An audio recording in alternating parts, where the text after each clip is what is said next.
Alright guys, sa mapagpalang araw sa inyong lahat, meron tayong bagong road trip TV reaction video dito sa pagpatay kay Vice Mayor Alameda, Barangay Captain Brian Freeman. Kasabwat, binura ang video. Ayan, mga inutil. Kapitan Freeman, pinakabitan ng CCTV ang bahay ni Vice President Alameda para magmanman. Ayan, may footage yan po. Ayan, pakialaman. At panoorin po natin ang buong detalye dito kay Senator Rapi Tulfo at Senator Bato de la Rosa. At panoorin natin, guys. To acknowledge the presence of Senator Rapi Tulfo. Medyo minalas yung kuha natin. Bumaliktad yung ayaw na magpa-lie detector. Pinapadala ka pa ng lie detector test dito. Tapos ngayon, na-advise ng abogado, ayaw na. But actually, naulaan ko na yun, Mr. Chair. Talagang umuulan dito para hindi siya mapahiya. And then, marami na akong ganong klaseng mga kaso na later on, pag nandyan na atras. Thank you for that, Senator Tulfo. We'll take that up later. Si Barangay Kapitan. Yes, Kap. Narinig mo yung allegation kanina? Sinabi ni Mrs. Alameda? Yes, Your Honor. Yes, go ahead. Anong masasabi mo doon? Sa tungkol po sa CCTV, nasa palengke po ako nung araw nun. Nagtitinda po ng karne ng baboy. Then, tumawag po yung misis ko na may 2 pulis daw doon sa barangay hall para nire-review yung CCTV. Your Honor. Kaya umuwi po ako. Sinabi ko po sa kanila na tignan nila yung record po doon sa taas dahil nandun po sa taas ng cabinet yung kanya po, yung recorder niya. Hindi ko po yun hindi ko po sinabi na sira, kundi sinabi ko po sa mga pulis na kung ano po yung kailangan ninyo ay kunin nyo na po. Sabi ko sa kanila, 2 pulis po yung pumunta sa barangay hall ko po. Your Honor. PNP, may nakuha pa kayo doon sa CCTV ng barangay Sintro? Yung barangay ni Kapitan? May nakuha kayo? Bakit? Halika.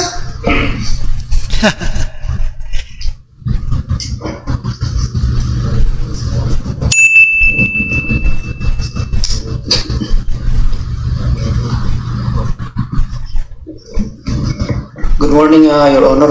Bale, wala po kaming nakuhang CCTV footage dun sa mismong barangay, sir. Kasi sinabi, according sa mga pulis natin na pumunta, sir, sira na daw po yung CCTV, sir. What? Sira? Yes, sir. Yo, Kapitan, sira po, Your Honor, sira po yung monitor lang. Monitor lang? Pero nung kwan po, bumalik po sila, bumuha po sila ng monitor, mga pulis. Tapos nung tapos na po, sabi po sa akin na hindi po daw updated yung date, time at yung year po. Kaya pumunta po sila sa kabilang barangay, same street po. Doon po yata sila nakakuha ng CCTV footage po. Barangay po nakatabi ko. Pero ano? Bakit sa kanila wala, no? Bakit hindi updated yung mo? Hindi ko po alam, Your Honor. Sa PNP, walang dinilit doon? Na portion? Wala po, sir. Wala pong nakuha, Your Honor. Wala talaga nakuha? Yes, Your Honor. Sa Centro 7 na po kami nakakuha ng footage, Your Honor. Bakit, Kapitan? Sa kabilang barangay, nakakuha sila. Doon sa barangay mo, hindi sila nakakuha. Ano nangyari sa CCTV mo? Yung nga po, Your Honor, sira daw po yung...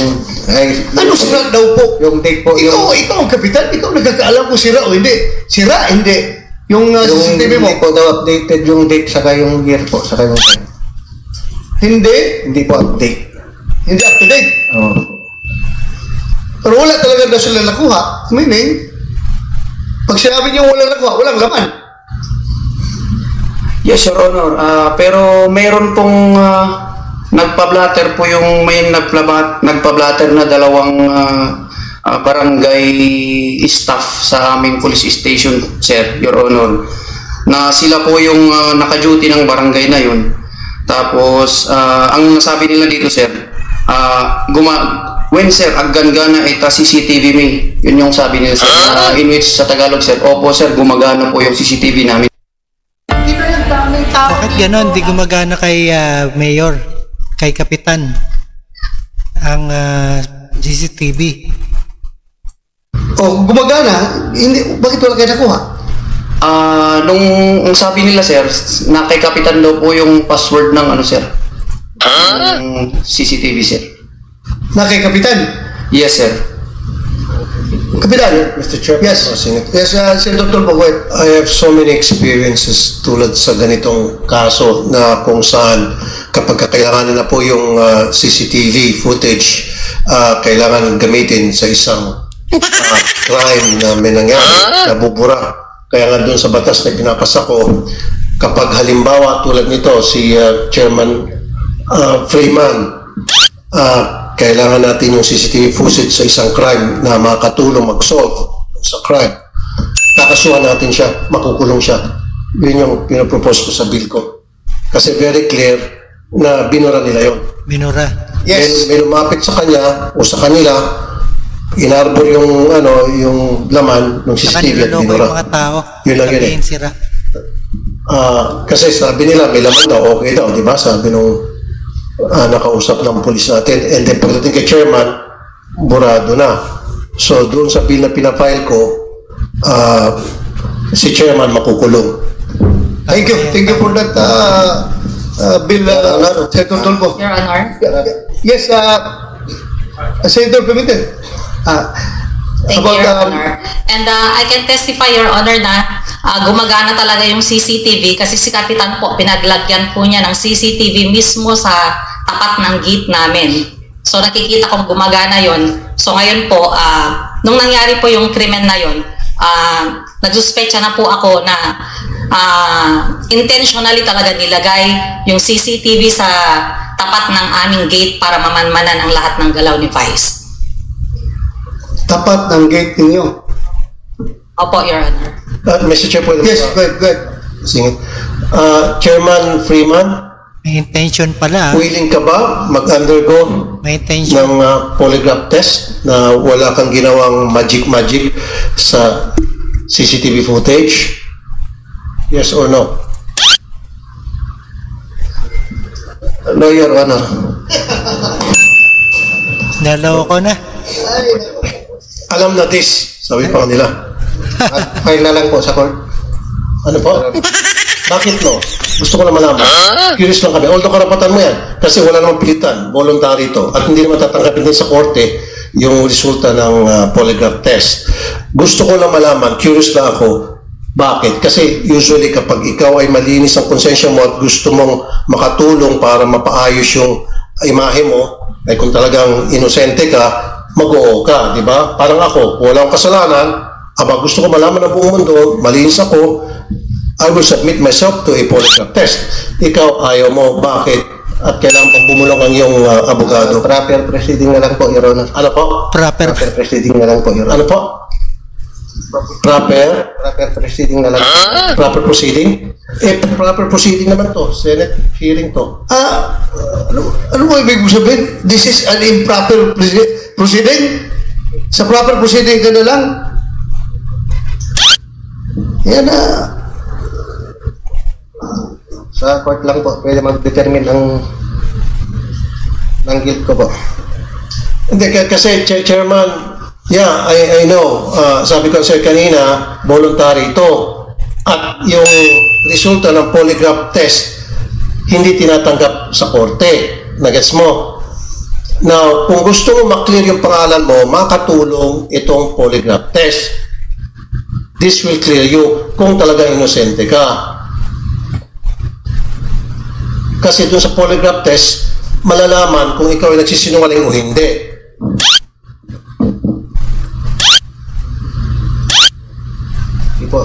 Hindi po reliable yung court po. Ano po? Hello. Hello. So,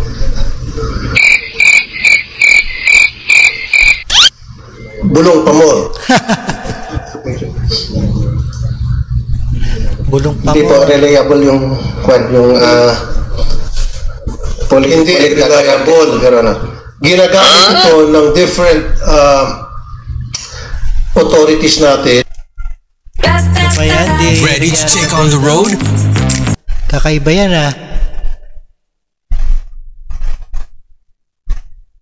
NP, FBI, CIA, ginagamit to.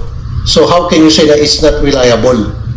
Sino ka ba para sabihin hindi reliable? Samantalang itong mga malalaking ahensya ng pamahalaan dito sa Pilipinas, maging sa abroad, Europe, US, ginagamit ito. Tapos ngayon, ikaw sasabihin mo, hindi reliable. Who are you to say that? Hindi po acceptable ng Supreme Court, Your Honor. Sinabi ko na kasi hindi acceptable sa korte. Oo nga. Pero yung reliability, it's not for you to say that because you're not an expert. Pero I'm telling you, sa ibang bansa, nag-rely sila sa kanilang pag-iimbestiga para to ferry out the truth. Sabi ko na sa iyo, alam mo yung FBI, Federal Bureau of Investigation, ginagamit to ng FBI. Maging yung CIA, ginagamit to, Central Intelligence Agency. Sa Europe, ginagamit to. Law enforcement sa iba't ibang bansa ginagamit to. Sa Japan, ginagamit to. Pag sa screening process, para ikaw ay maging pulis, dumadaan ka sa tinatawag na polygraph test doon sa mga recruits sa Japan. So, now you're saying na hindi reliable, sino ka? Kasi dito malalaman, Mr. Freeman, kapag ikaw ay sinalang sa polygraph test at inabot ka ng nervyos dahil meron ka kinakatakutan, doon malalaman na ikaw ay nagsisinungaling o hindi. Anyway, yes, so hindi ka papayag? Ayaw? Hindi po, Your Honor. Okay. Okay. Yes, go ahead, Senator Pimentel. Abang kausap na natin si Barangay Captain Brian Freeman. Ano po yung barangay nyo, Kapitan? Barangay? Centro 6 po, Your Honor. Centro 6 yan, ang Apari. Okay. Si Vice Mayor Alameda ay residente ng barangay. Meron pa bang sa 6 na namatay in addition to the Vice Mayor na taga barangay niyo po, Centro 6? Wala na, Your Honor. Wala na si Vice Mayor. So, yung namatayan ka ng high profile constituent mo, resident mo, Vice Mayor niyo pa. So, gusto mo sigurong masolve itong krimen na to, Kapitan? Yes, Your Honor. Siyempre, ganyan dapat ang attitude. Namatayan ka as a Kapitan ano na mga kilos mo para nakita natin na gusto mong masolve itong krimen na ito? Pakiulit nga po, Your Honor. Ikaw, barangay captain ka, namatayan ka ng isang residente, ambush ba? 6 ang patay, isa doon, residente mo, constituent mo. Kapitbahay ba? Kapitbahay mo. High profile yung pagkapatay. Ano pa, opisyalis pa ng bayan mo, mataas pa sa'yo. Vice Mayor, siyempre sabi mo gusto niyo ito masolve, di ba? Ano na yung mga acts of cooperation mo na masasabi mo na nagpapakitang gusto mong masolusyonan itong krimen na ito? Willing po ako mag-participate sa court po, Your Honor. Pero yung, for example, yung hinihingihan ka lang ng mga CCTV footages na sana, hindi naman natin alam kung makakatulong mo hindi, pero anong kinilos mo ron? Yung napakasimpleng request na yun, nagpakita ka ba ng kooperasyon mo? Na, o sige, tignan natin yung CCTV, baka may maitulong na footage to para masolve itong krimen na to. Ginawa mo ba yun? Opo, Your Honor. Okay. Oo. Pero hindi mo alam, no? Hindi mo alam kung sira, kung may footage o wala. Opo, hindi ko po alam na sira po, Your Honor. Hanggang ngayon nga, parang lito ka pa rin. Hindi mo, kung sira o hindi, may footage o wala, hindi mo alam, di ba? Hanggang ngayon, hindi mo Meron, alam. Your Honor, pero hindi po daw updated yung time, date, sa yung year po, Your Honor. Yun po ang sabi ni yung dalawang pulis na pumunta po sa barangay ko, Your Honor. Ibig sabihin lang, siguro ang pagkaintindi ko, Mr. Chairman, yung siguro yung footage, wala yung time stamp or date stamp doon. Hindi tama, pero... Opo, Your Honor. So, wala na kayong effort malaman kung kailan ito. Ito yung last week, ito yung last month, ito yung kahapon, ito yung ngayon. Wala na kayong effort na gano'n dahil lang sa walang timestamp or date stamp. Wala na, give up na. Ganun lang. Hindi na po, bumalik yung mga kapulisan po natin, Your Honor. Pumunta na po sa kabilang barangay. Nga, sila yon. Pero ikaw, akala gusto mo masolve tong krimen na to. Wala na effort pagkatapos nun. Hindi naman na bumalik yung mga kapulisan. So sila, so nakadepende nga sa kagustuhan nila. Ano ba? Ayan, panoorin nyo guys ha. Subaybayan po natin kung ano talaga ang nangyayari dito kay Vice Mayor Alameda. Parang hindi ka excited na masolve ito kasi kung ikaw kapitan, namatay ang kapitbahay mo, Vice Mayor mo pa. Hindi ba proud ang barangay mo na sa'yo nakatira ang Vice Mayor ng bayan mo? Yeah, proud kayo? Yes, Your Honor. Oh. Pinatay. Then yun lang, reactive ka lang. Humingi ang polis, hindi na bumalik ang polis, hindi ka na rin interesado na tulungan, masolusyonan ang krimen. Mr. Chairman, parang passive ng ating kapitan sa Centro 6 Cagayan kasi yung highest ranking ano na niya yun highest ranking local government official na nasa barangay na. Price possession mo nga yun price resident mo nga yun Oo. Di ba? Kung pinatay yun siyempre exert all effort ka at matulungan yung pamilya, constituents mo. Well, anyway, nakita po natin the passivity of our barangay captain. Thank you po, Mr. Chairman. Mr. Chair, Yes, isang tanong lang. ayan, go ahead, Senator Torbo. Mr. Chair, balik lang kay Barangay Chairman. Sino pong responsible sa pag-maintain ng CCTV ninyo sa barangay? At gaano po kadalas ninyo tinitingnan kung okay ba yung inyong CCTV, kung okay ba at gumagana? Sino po yun?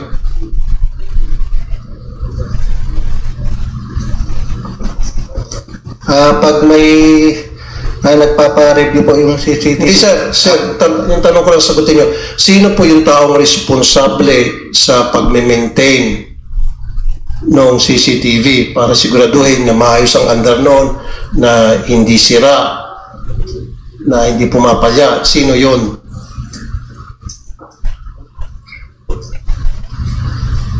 Parang hirap na hirap sagutin, no?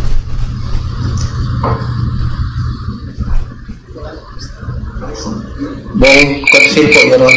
Sino po? Buong konsil po. Hindi, isang tao lang po yun. Hindi naman pwede lahat kayo, 10. Tapos lahat kayo nag-maintain ng camera, niloloko mo naman kami. Isang tao lang yan. Sino po yung nag-maintain? Senator Torbo, the mere fact that sinabi ng police na may hawak ng password nung CCTV niya, si Kapitan, so siya lang ang magtitingkir-tingkir nung system na yan. Kasi siya lang may hawak ng password. I'm leading to that sana. Kasi narinig ko sinabi ng PNP natin. Nabubulo na nga siya, hindi niya masagot eh. So, i-shortcut na natin. So, ikaw yung responsible na yon. Tama? So, dalawa lang ibig sabihin nito. Inutil ka o sinungaling ka. Hindi nga, dalawa lang. Kasi inutil ka, so hindi mo na maintain. Kasi kung na-maintain mo yun, tamang maintenance dyan at on a regular basis, sinisiguro mo na may isang andar, then hindi ka inutil. Ginagawa mo trabaho mo. Okay? So, ngayon, walang CCTV, walang pakinabang ating mga otoridad sa investigasyon. Dalawa yun. Nagsisinungaling ka, napaka-inutil mo. Alin doon? Isa lang pipiliin mo. O gusto mo bumulong ulit sa abogado? Sige, ano gusto mo tawagin kita? Inutil o sinungaling? Wala po doon, Your Honor. Hindi, isa nga lang. Last time. Di ba tama ko? It's either inutil ka kasi hindi mo ginawa yung trabaho mo o nagsisinungaling ka sa amin dito. Alin doon sa dalawa? Inutil. Ako, all of the above. Lahat. Salamat, Mr. Chair. Thank you, Senator Torbo. Senator Wing. Ayan. Alright guys, napanood nyo ang ating pagyari dito kay Vice Mayor Alameda ni Barangay Captain Brian Freeman. Kasabwat ba o binura ang video o inutil ba yan? Ano ba dapat kailangan? At Subaybayan po natin ang ating road trip reaction video at maraming salamat sa inyong lahat. Don't forget to subscribe this channel, Road Trip tayo. And peace out.